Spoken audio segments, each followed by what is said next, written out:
This video is sponsored by Kuabu, Atlassian Gold Solution Partner and the Marketplace Partner.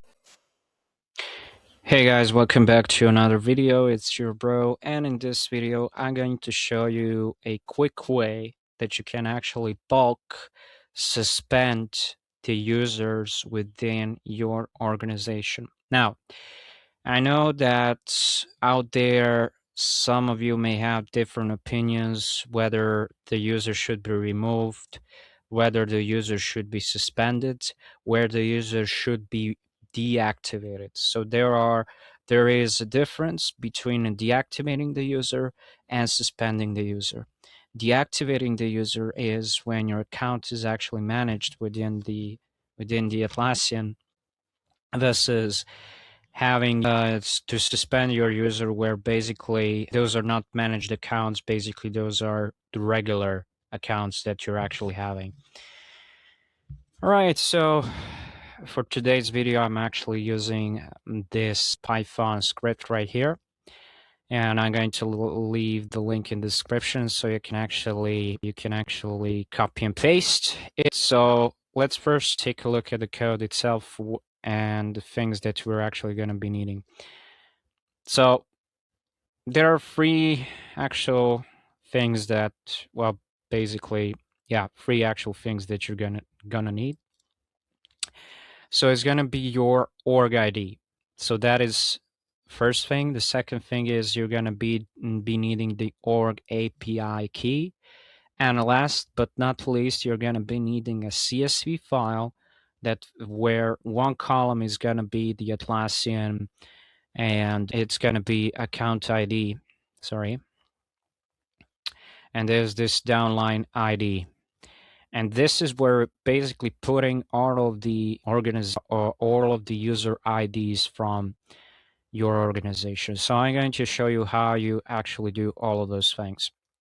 All right, so first of all, we're actually taking a look at our organization. The very first thing that we're needing is the organization ID. And this is the organization ID. So everything after this slash right here and everything before the slash of users, there is going to be your org ID. So you go ahead and you actually copy and paste it right here.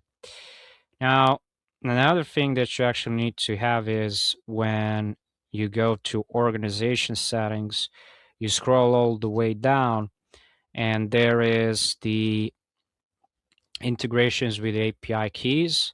So I'm going to be selecting the one without the scopes. So I'm not really that concerned about the scope. I'm going to be having it right here. I also created the API key, and as you can see, it also generates the organization ID. So if you're not sure about it, you can actually copy and paste it as well. There you go. So I've copy and pasted everything in here. Now, one thing for you to actually know is that this actually doesn't work on the other org admins out there. So this is mostly for the regular users, and when you actually have a list of users that you just want to suspend, deactivate, basically it's all the same. It's just the philosophy of it, it's different. Okay, so let's go for our users here. So I have like 20 users, and I'm actually going to pick this user first. So I have their ID here. So everything after users. So it's going to be around here. I'm going to go to my CSV right here, and I'm going to go back. And I can actually see that now it's better. I also have the ID for, see, it's for this one, it says it's actually the org admin itself. So we are also having this user ID right here. So I believe that's actually this one. Yeah. And you're actually going to see, so let me put another user in here. Yeah. Let me just go back. Let me just save this.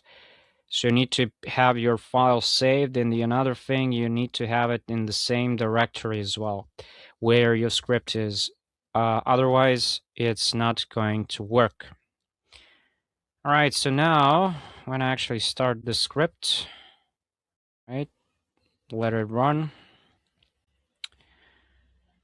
All right, so what we're having in here are the information. So suspend access for this user, success. And it's saying cannot do this status code 400. And this is basically you cannot suspend the org admin. And it's saying cannot suspend org admins. Then it proceed to actually do for the other ones. And in the end, it's actually giving you the summary of it and saying completed, how many of them were actually suspended, and how many actually failed. So when I go back here, you're going to see that I indeed have these 3 users suspended. Of course, you can restore the access and have it right there. I actually prefer to have the users being deleted instead, but again, this is more going into the practice itself. So what I like to do, instead of completely deleting the user, I just either deactivate them or just remove them, or just suspend them, depending on the environment that I'm actually having. Example, on my work, I actually deactivate the users. I don't have the option to actually suspend them. And there you have it. This is how you can actually do for if you have like 50 users, 100 users that are actually really ready to be suspended. You can actually do this. Believe me, it's gonna take you much less time. I know you have to go through each user and basically get get all of their user IDs.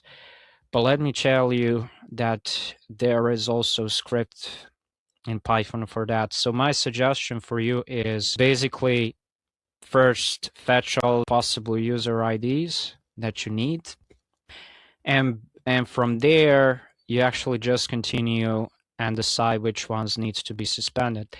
That is it. Don't forget to like, share, subscribe to my channel, and I'll see you folks in the next video. Bye.